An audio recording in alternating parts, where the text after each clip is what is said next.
In 1994, we were in a general meeting with David Friendly at Imagine, and he told us that Brian Grazer had an idea for a project about a liar.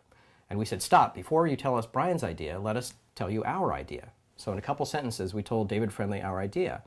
And he said, that sounds really interesting. Brian's out of the office now, but when he returns, I'll tell it to him. And we thought, sure, because you always get that kind of positive reinforcement in the room, and then later on, people are calling your agent saying, what were they doing here? So we go out to the lobby, and we're getting our parking validated, which was the high point of the day for us because we didn't have to pay. And this force of nature goes by at 200 miles an hour, and it's Brian Grazer. And we see him through the doors in the lobby. He's talking to David Friendly. And he sticks his head out and says, do you guys have a minute? We figured, well, we already got our parking validated. We might as well talk with the head of Imagine. So we go into Brian's office, and we sit down, and Brian says, tell us your idea. And we said, well, it's about a guy who's a liar. And Brian pounds the desk twice and says, I love it, I love it. What does he do? And we said, well, we think he's a lawyer. He pounds the desk twice, says, I love it, we're going to make this movie. My partner and I walk out of there going, what the hell just happened? This has been turned down 9 times 4 years ago. It's not even an idea we're taking out to anybody, and here we've got this guy who's interested.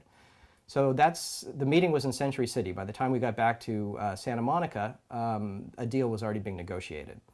So we wrote various drafts of the script. An actor was circling it who later dropped out for what I think were personal reasons. And Brian Grazer got the script to Jim Carrey. And Jim Carrey came aboard, and the film got made and was successful. It was Spielberg that asked me to rewrite Hook. And it was just to rewrite Tinkerbell. But that makes no sense, because you can't just write one character.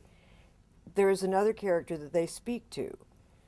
Although, it was Robin's character mostly. So I would improvise with Robin Williams. Well, he and I do that anyway. So now you have 2 people that desperately need medication, but it's fine if they're off and you're taking notes. And we had a very good time, and I was on that indefinitely. I had actually no particular contract. I was just working for Steven.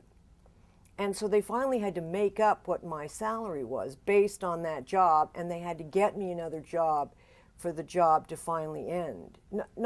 It could have gone on forever, but I'd been on it for months. And so I took another job on a Stallone picture so that I could get out of that job. And that's how I started doing that job. If they pitch you an idea, it's really strange because we do the biography, so someone calls up and say, Teddy Roosevelt. And for them, it's just Teddy Roosevelt. They've thought 5 minutes about it, and they know that, Matthew McConaughey wants to play Teddy Roosevelt or something like that. So really? No, I'm just making all this up. Should we call back? And what happens is if you say yes to that, all of a sudden you're spending 2 years writing Teddy Roosevelt. And, the bottom line is that for them, they didn't realize they put you in, you're working. And by the time you turn in, no one cares about Teddy Roosevelt, and it's time to move on. The average person goes, if I were really talented, they would have bought this. If I were really any good. And I tell a story about the time when I was working on this television show called Welcome Back, Kotter. And we were doing an episode about a student teacher, a female student teacher that comes into Gabe Kaplan's classroom and falls in love with him. And so we were interviewing actresses to play this guest star role. And there were like 20, 25 women out in the waiting room. One of them, an unknown Deborah Winger, as a matter of fact.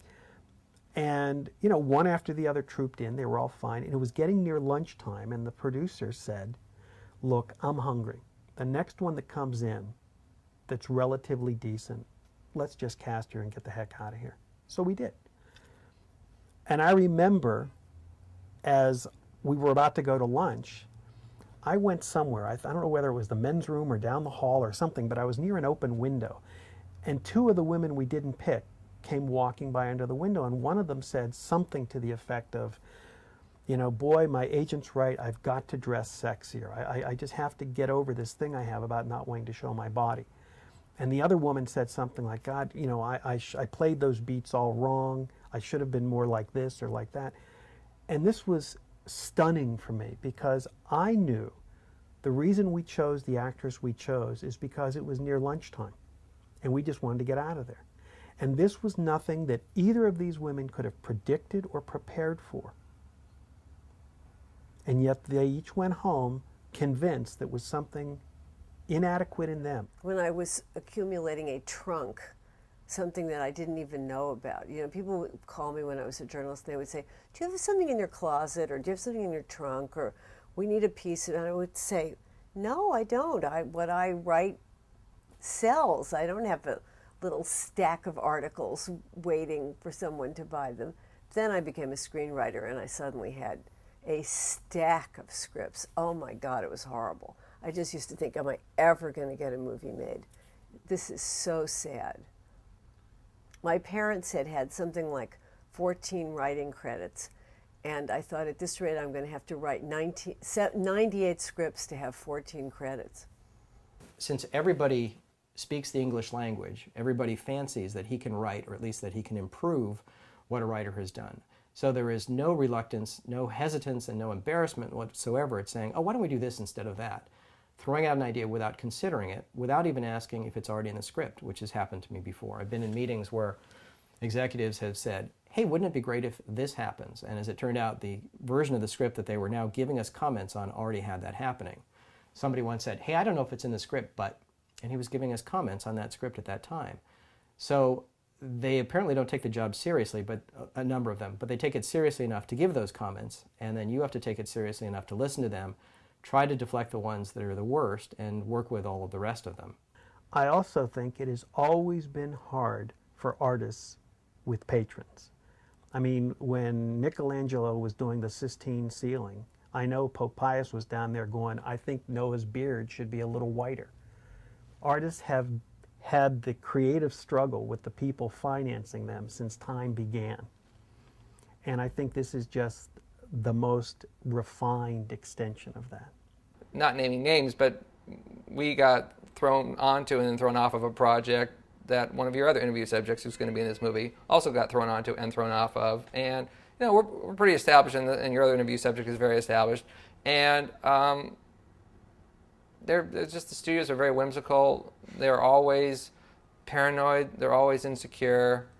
You can have an executive last year, executive we've been friends with for 10, 15 years. We go way back with this exec, and we turned in the script, and we never heard back again.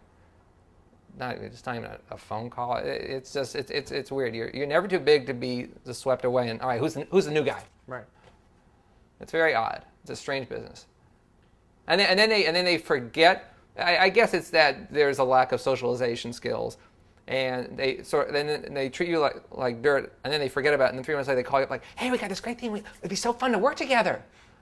I was like, "Yeah, we did back in June. Remember?"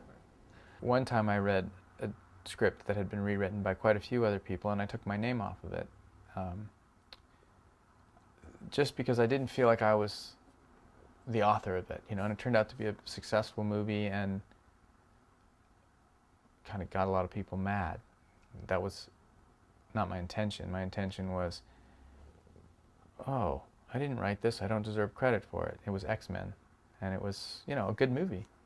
But I thought it was a noble act. Truth is, since then, that was the first time I'd really been rewritten and not had a chance to come in and at least rewrite the people that had rewritten me. Since then, I've had other movies where people have come in and rewritten, and I haven't taken my name off of them simply because, it just doesn't matter ultimately. It's not all bad being an outcast. It makes you subversive. It does something for your spirit. Writers like to be the underdog to a certain extent. The rough thing is when something happens in the system to rob you of the reason you're writing, which has something to do with self-expression, something to do with, I had this idea. So once you load 5, 6, 7 names on a screenplay, once it becomes commonplace to have one person revise it after another and have somebody paste together the results, then they've made it not writing.